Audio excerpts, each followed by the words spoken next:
Чань түүнийг үндэслэхгүй зүйл яаж чинь үү гэд өөрөө жингид итгэж байгаагаа хэлв. Лангин бол аль хэдийн шийдэгдсэн асуудал гэж хариулаад тэнийг дүүдээ маш их хайртай хүлээн зөвшөөрөв. Гэвч тэрээр тэнийг жингийн биеийн байдлыг мэдэж явах ёстой санаалав. Танаас ялгаатай жинг хүйтэн хүчин зүйлийн бие махбаттай төрсөн бөгөөд үүний жинхэнэ шалтгаан хараахан алдаагүй байгаач. Үүнийг дагажддаг хүйтэн хүчин зүйлийн хам шинжин тодорхойгүй бөгөөд түнд хүчээ хүзүүлэхэд улам их өвдөлт үүсгэдэг байв. Ийм учраас Лан жингийг наран харвааны техникийг хөгжүүлэх хэрэг дэмжээгүй юм. Жинг эрхээ олж авсан ч өв залхамж хавцад түнд ямар нэг зүйл тохиолдвол магадгүй хэдий бага байсан ч чухал хүнээ дахин албахыг Лан хүссэнгүй. Энэ хооронд гадаа бороо орж явах үед Жо сэрээд хатсан модны мэдээж эцэст нь татагдаж дуусныг мэдэв. Нэр нь үнэхээр цочирдмаар байлаа.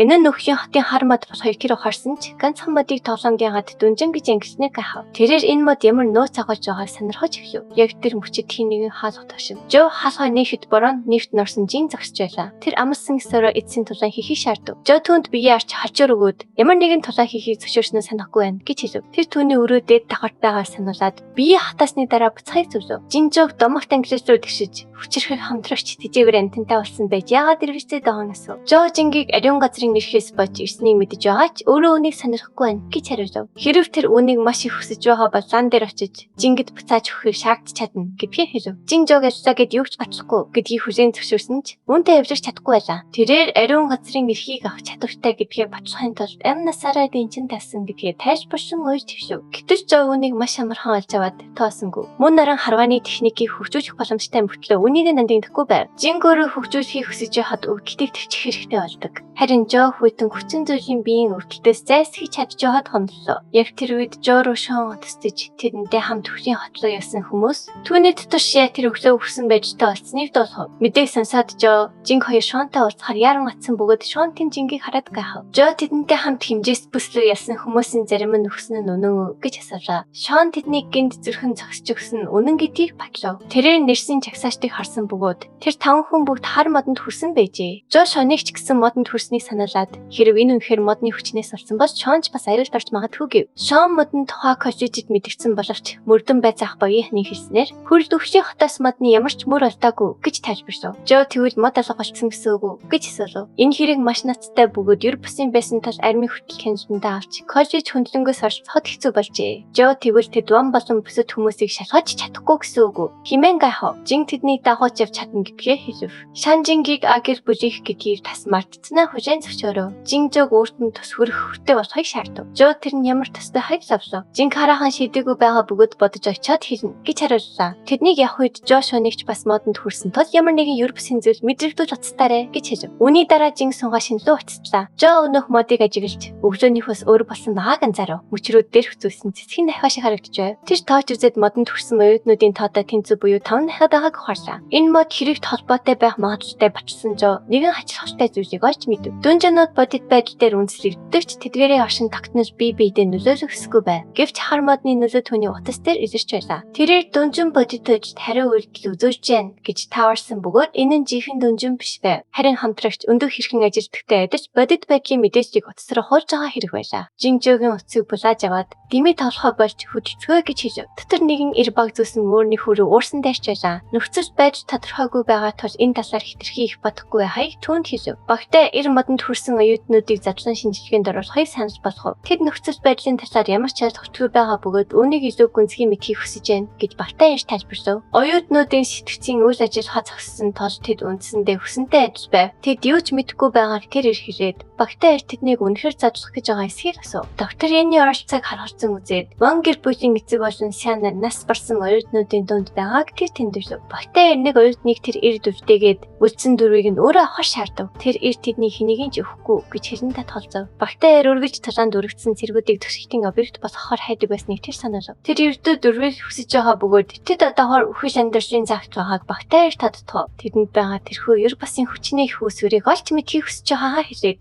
тэр эрт генерал хүний хувьд өөр сонголт байхгүй гэж мархав. Тэр зөвхөн аварсын шугамс өгч чадах тул энэ нь тэр эр ташигтай хэлцээр болно гэв. Тэр эр багтаа эрийн холооноос барьж аваад өөрийн заншил хийж байгаа эсхийг асуув. Багтаа эр ертөс үннийг хийж гэн химэн тайван хариулв. Яг тэр үед хаа сонигдэж тэр эр хэнийг ч орохгүй байхыг тушаасан тож бүгдийг гадаа байхыг шаардсан хаширв. Жин гарч ирээд чин агруу төхөж тасарч чадах нэгнийг танилцуулж болох уу гэж асуув. Богино хэрцүүлгийн дараа гэр бүлийн хүү энэ талаар мэдээсэн тож нөхцөл байдлыг мэдэж байгаагаа чин хүлээн зөвшөөрөв. Гэвч тэд хязгаарлалтмаас хотоос тэрхүү модыг олж чадаагүй байв. Жо тэр мод харцаагүй байгаа бөгөөд өвчин хотод орсон хүн бүр үүнийг харсан гэж зүтгэв. Энэ нь хий үзэгдэл биш бөгөөд оюутнуудыг өгсөн гэдэгт тэр итгэхгүй байлаа. Тэдний хөрсөн мод нь анханасаа өвхрийг дуурайж тэнгэрийг хуур хот ашиглагддаг байсан зүүн жooгийн өвхийн хотод байжээ. Алга болсон мод нь энэхүү хуурам өвшөстийн голцсон байж магадгүй юм. Вон болон бусад хүмүүс модонд хүрснийхээ дараа төр зөрийн үхэлд орсон байх магадaltaй. Тэгээд модны үйлчлэл арьс мац тэд амьсах боломжтой ажээ. Багтаа эрийн бүхнийг ердөөс таамаглаж химэн тэмдэглэв. Энэ нь бүх зүйл бүрмөсөн бүтчихгүй биш гэсэн үг гэж Жо хариулв. Багтаа эр ердөө ганцхан шин хүлээн гэж хэлв. Чин багтаа эрийг дураараа аслахыг хизээч зөвшөөрөөгүй гэдгээ мэдгэв. Ганц шинийн дараа багтаа эрийн нь чиний хувьд сайхан тайсан саналыг дахин бодож үзэх боломж гэж хэлв. Тэр оюутнуудын эм насыг үл мэдээг төхөрж сорж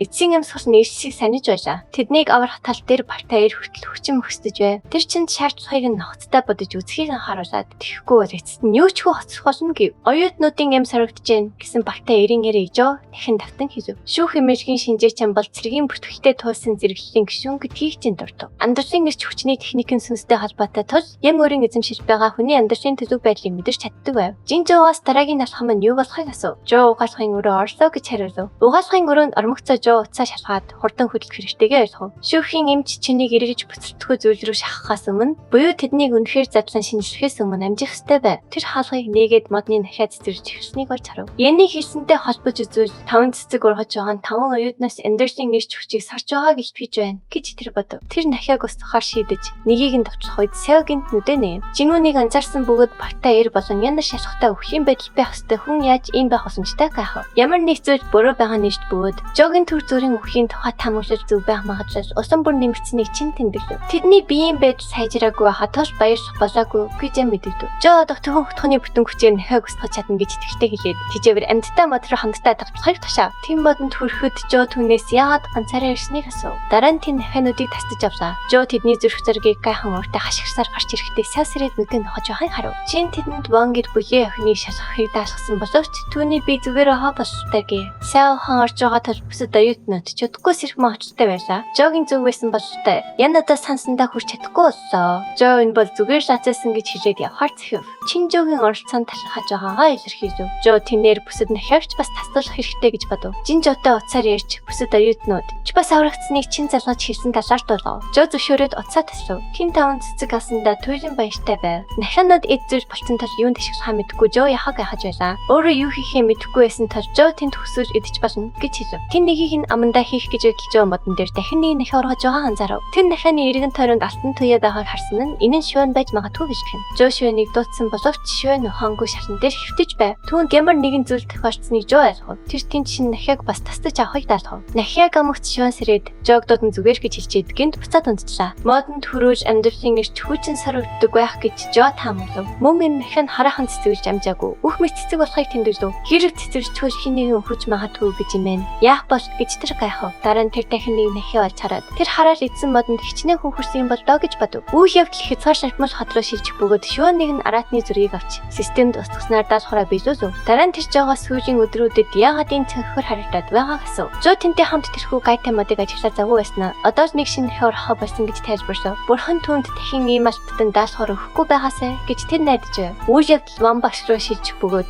тэр Жог даалхавраа биелүүлснийг харав. Тэр түүний дараагийн алхмуудыг хийх цаг болсон гэж шийджээ. Багш түн рүү залгасан бөгөөд ярьцсны дараа Жо шинэ өдөрт бичин дор юу сэрх бол гэж гайхав. Ван багш түүнийг гоо давьяастай тул энэ шинэ өдөртөгч түүний уур чадварыг өөрөөс нь илүү хөгжүүлж чадна гэж хэлв. Шинэ өдөрт бичиг мин гэдэг бөгөөд өмнөх хүчний үнэлгээгээр дондож төвшин жагсдаг байжээ. Гэсэн хэдий ч Минэн коллежийн эрдэм шинжилгээний ололт онлын ховт хинтэй ч зөвшгүй нэгэн байв. Мисс Ван миний өдөртлөгдөр суралцах нь Жод маш их тустай гэж үзэж байлаа. Жо Жо зөвшөөрч үдийг хүртэл дэмжиж ирсэнд нь талархав. Түүнийг явах үед Мисс Вонтэд одооноос нэг өдөртөгчийн шавнар болох бололтой гэж дордов.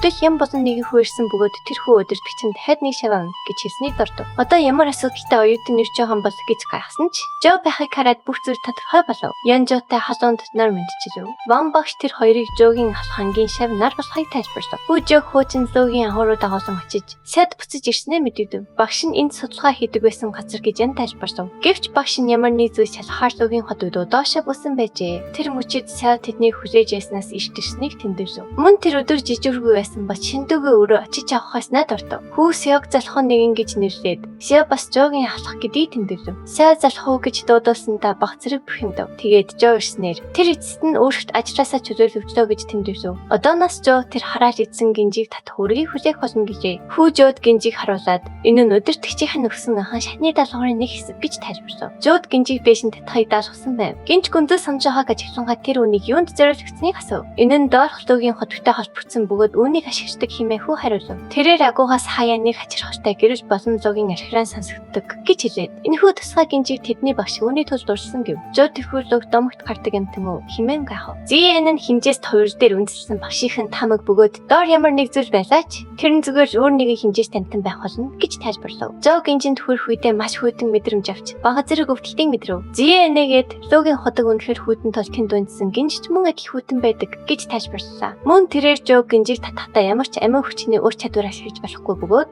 энэ нь багшийн тогтоосон бас нэгэн дүрм гэж нэмж хэлв. Жо үнийг зөвшөөрч хүйтэн болон өвдөлтийг үл харгалзсан гинжиг өргөжлөлн татсаар байв. Ян Жо гинжиг хичнээн олон удаа татсныг дуртаад түүнийг өрхтөө ийм энгийн арга хэрэгсээр байгааг тэмдэглэв. Тэрхүү домог зэрэгшийн хүчтэй хүн төлийн хүйтнээс ирэх хөрс баг байдагч энэ нь тийм ч таатай биш гэдгийг хэлв. Эцэст нь багш минь ирж бүгдээрээ шин сөрөгчтэй аль хэдийн тутнасан бололтой байгааг анзаарлаа. Гинт үдэг галасааж Минжо зэрүүлэн халуун шил бэлдэж өгөөд энэ нь насгал болон хүдний эсрэг маш их дүнтэй гэж тайлбарлав. Жо түүний сэтгэл гаргасан талархал илэрхийлв. Жог шөлөө ууж ахцоор Минжогийн хүйтэн гинжиг татах гэж олон удаа оролцсон тухай хоноо сонссноо ярив. Жо хараахан шийдлэл чадаагүй байгаа хүлийн зөвшөөрсөн чадахгүй аргаал нь байх гээ. Минжо гинжиг тийм олон удаа татсан хатлаа яагаад өөр арга замын талаар бодоагүй гэн асуув. Хон хөлтгөөс сэргийлэхийн тулд инэрсэн хүчийг ашиглан гинжиг хамаг хүчээрээ огцон татаж гараа гинжтэй хүрцэх хугацааг хамгийн бага байлгасан гэж тэр тайлбарллаа. Яг хүйтэн нь хизээ бүрдхийг анзаарч улмаар хүйтэнд хамгийн бага өртсөн гинжний үзүүрээс татсаар амжилттай гаргаж чадсан байна. Жо дүрмээ баримталсан ч хүмүүс хичнээн тэдгээр хязгаарсаж татар уян хатан шийдэл алдаг гэж зийнэмж хэлв. Жо өрт нь амин хүчний ур чадвар ашиглаж болохгүй гэж хэлсэн хүн нь Зия байсан эсэхэд ирэлцэв. Шөлөө усны дараа Жо үнийг даалгавар болон бэлтгэл сургуулиас хийж үзэн гинжиг яг тэр аргаараа үргэлжлүүлэн татах хүсэлтэй байгаагаа илэрхийлв. Тэрээр дахиад хэд хэдэн удаа оролдож үүндээ тасаж амжилтанд хүрч чадна гэж итгэж байлаа. Миншал нарийнхан дунд гинжиг татах гэж оролдоод амжаагүй хэд хэдэн хүн байсан ч олон гаруй удаа бүтгэгүйцний дараач тооштой зүтгэсэн царин ганц хүн нь Жо гэдгийг хүлээн зөвшөөрөв. Жо амжилтанд хүрээгүй нөгөө хүний талаар лавлан асуув. Минь нөгөө шавн сургуулаа төгссөн ч дөрөн бол дөрөм төлж зөвхөн гинжиг татаж гаргасны дараа л амарч чадна гэж тайлбарллаа. Жо гинжиг үргэлжлүүлэн татсаар эцэст нь нэгэн аврагтан занг болж харав. Түүний хэлбэр нь өмнө нь харж байсантай төстэй байсан бөгөөд илүү өнгөсөн хөлбөр шиг харагдаж байв. Жо сонирхон зангууны талаар асуулаа. Минь нүнийг ялангуяа хоолнд маш хомхоо гэдгээр альтертай зоонуудыг барихад зориулагдсан загсны дэгээ хэмээн тайлбарлав. Тэрээр гинжиг Жод даатгаж амар хасаа өмнө загсны дэгээг ходог руу буцааж хийхэр төшөв. Жо зөвшөөрсөн бөгөөд ганцаараа үлдмэрцээ зооны тухай бодож эхлэв. Тэрээр нисэх хүчээ ашиглан шалгахаар яарч хуучин логийн агуу болох логийн халганы агуу төрч ирэв. Жо доошоо улангүй лөө өрөө туцаараа энэ хат хэрэггүй болохыг гайхаж тэнд тэсгийн аргагүй хүйтэн байгааг анзаарав. Тэрээр тус болно гэж найдан бадамланхоо бурхны бие ур чадварыг идэвхжүүлв. Доошлох тусан хүйтэн улам ширөөсч тэрээр хүч хэрэгжсэн бие болон хүчтэй байсан ч цааш явбал хөлдөж хүч болцсогүйг ухаарав. Тэрээр өдөн хөрөм өмсөх эсвэл гасасаах зэрэг практик шийдлүүдийг бодож үзсэн ч тоглоомын дотор юу хийж чадхад тунхав. Тэрээр галт бурхны сүмээс сурсан нууцлаг амин хүчний техникийг санаж ажлын хүчээ ашиглахаар шийджээ. Амин хүчний техник ялангуяа дөлөн хөшөөнд маш үр дүнтэй байж хүйтний эсрэг өндөр эсэргүүцэл үзүүлв. Жог цааш үргэлжлүүлэн зүтгэсэн бөгөөд хэсэг хугацааны дараа гашин ур чадварыг нь хугацаад босов. Тэрээр Европын төхөж гэн гэж тамаглаад нисэх чадвараа ашиглан чөтгөрийн гэр зүг харав. Довтлохоо улангүй зүү орох үед тэрээр иргэн тойрноо мэдрэхийн тулд сэрээр сонсогч ур чадварыг идэвхжүүлж гүн хавцалдах нэгэн ан цавыг изрүүлв. Тэрээр маш их гайхширч тэндээс нэгэн зүү олж харав. Зүү маш чангаар архирсан тул Жог төрлийн ихтар орж улмаар тоглоомоо хахад хүргэв. 100 метрийн цаанаас хүнийг алж чадхад тэрхүү хүчтэй архираа үнэхээр домогт логийн архираа мөө химэн тэр гайхав. Тэрээр мөн логийн хотогт нэгэн хүүдий байхыг анзаарснаа налтан нисдэг сургаачны хамгаалж байсан цагаан хүүдийг санагдуулв. Тэрээр үнийг дараа бодохоор шийдэж гинжиг татаж гаргаад амархаар буцахаар болов. Гинт тэрээр нэгэн харахгүй танихгүй газарт өөрийгөө байгааг мэдээд хаан байгаагаа хаж гисв. Тэгтэж багц өгсөн хүн босох жин ам нээж өөрийн эзэмшиж бүсийг хинч ч мэдэрдүүлэхгүй тул амин сүнсээ ашиглан ойр орчмын амьд биетүүдийн мэдрэхүйг санаасан гэдгийг хэлв. Жин эцэстэн Жуутай дахин уулзах тохиромжтой мөчийг оллоо гэж хэлв. Жуу Жинийг шүүх эмнэлгийн шинжиж байсныг ухаарлаа. Бүх сурагчид аврагдсан бөгөөд Чин мөрдөн байцаарт явуулах ямар ч тушаал гаргаагүй байхад Жин юу гэсэд байгаа Жоо асуув. Жин хариуд нь Жоогоос асуух хэвхэн асуулт байна гэдгээ хэлээд сандрах хэрэггүй гэв. Жоо Жинийг өөрийг нь сандрах нь утгагүй зүйл гэж хэлэх гээд байна уу? Химэн лалав. Жин үнийг баталж түүнлөө ойр тухта Жоог хөдөлгөнгөө болох уу? Жин мөр хулганы ойч тоол хөтөргөө гэдгээ хэлээд Жоогийн хөмсөр босон бие махбодын хоорондын холбоог түр хугацаанд хаасан гэв. Тэрээр Жоо дээр ирсэн шалтгаан нь өнөөх модтой холбоотой болохыг хэллээ. Жоо Жинийг алга болсон өнөөх модыг хайж байгаа эсхийг асуув. Жин тэрхүү модны хүчийг олж авахыг хүсэж байгаа тул хайж байгаа нь үнэн гэдгийг батлав. Жоо тэдгээр хүчний мөн чанарын талаар асуулаа. Жин дараа нь Жоогоос шийдэгдэсгүй парадокс болох тэсэгийн хүлэг онгоцны талаар мэдхүү гэж асуув. Тэрээр үүнийг эд ангиудыг нь байнга ачилж сольдог байсан тул 100 жилийн турш шайлж чадсан хүлэг онгоцны тухай өгүүлдэг хэмээн тайлбарлав. Хэрэв нэг банзан ясруулж түүнийг сольж явсаар эцэст нь хүлэг онгоцны бүх хэсэг шин болох байв. Тэгвэл энэ хүлэг онгоц тэсэгийн хүлэг онгоц хിവэрэ байна уу? Эсвэл тодорхой банзуудыг сольсны дараа өмнөх шигээ байха байсан мөн гэдэг асуулт гарч ийн. Жин үүний хариулт нь маш энгийн бөгөөд хүлэг онгоц хിവэр үлбэсхийг тэсэгийн хүлэг онгоц өөрөө биш. Харин түүний захирагч шийддэг гэж дүгнэв. Тэрээр үргэлжлүүлэн Жоод олон ойлголтуудыг тайлбарлаж өглөө. Жоо өөрөө сайн ойлгохгүй байгаа хүчин зөвшөөрч Жинийг гоцхон төв эсвэл галзуу хүн хэмээн гахав. Жин амьдралын төрөв болон сүнсний тухай ойлголтыг судлахад бүх амьдралаа зориулсан гэж тайлбарлав. Түүний зорилго нь эдгээр хэсэр ойлголтуудыг судалж тэдгээрийн боломжийг өргөж үзэх явдаж байв. Гэвч тэрээр сүнсний хумсрыг бие махбодоос нь салгах гэж хичнээн. Хичээсэн ч сүнс нь өргөж тасарч амьдралын хүчин өргөж залуугалдаг байв. Гэвч зарим бодисыг хувааж асны дараа нууцлахаар дахин орж ирэхдэх болболоод тэрхүү дүрмийг өвсөн байна. Тэдний ярьж буй өнөөх мод нь Жинийг хүсэж байсан тэрхүү хүчийг эзэмшдэг байжээ. Жоо Жинийг өөрийг нь тэр модтой ямар нэгэн холбоотой гэж бодож байгаа эсхийг асуув. Жин үнийг зөвшөөрч хэрэг модны оршин тогтнож тавтүртэй тэнцвэрт байдалд байсан бол түүнийг алгуулсан хэсэг чинь өвчин хотлоо орсон хүмүүс байх болно гэж дэжрүүлв. Мөн ямар нэгэн зүйл хүлээн асан нас барсан сурагчтай холбоотой хөсөгч байвал үүнд Жоо болон Жинээр бартах бөгөөд Жоо хоёр хөсөгчд хоёуланд нь байх болно. Жоо энэ бол үл мэдэгдэх хөсөгчдтэй холбоотой бүсэд боломжуудыг хассны дараа Жинийг зүгээр нэг таамаг гэж хариулв. Жоо төлс зэрэглэлийн хязгаарчлалтаар ямар ч хүч чадвар ашиглаж чадахгүй гэж бодов. Жин Жоогийн тархинаас бүх дурсамжийг нь салгаж асны дараа хэрэгтэй зүйлээ олно гэж хэлв. Тэрээр Жоотой нэгэн төхөөрөмж ашигласан бөгөөд Жоо түүнээс хүн төрөлхний төлөө өөрийн төр зүйлийг охироохон инээдтэй хэрэг биш үү гэж асуув. Жин үүнд нь их хугацаа орохгүй бөгөөд Жоогийн тархинаас дурсамжийг нь амгц түүний ухамсаар норч сэтгэл хөдлөс хумсргүй хүүхэлтэй болон үлдэн гэж хариулв. Хөгжиж дэвшихийн төлөө зэлэслэлтэй ашиглах шаардлагатай бөгөөд Жин Жоогийн зэлэслэлийг хүн төрөлхний хогсын төхөн тэмдэглэн үлдээж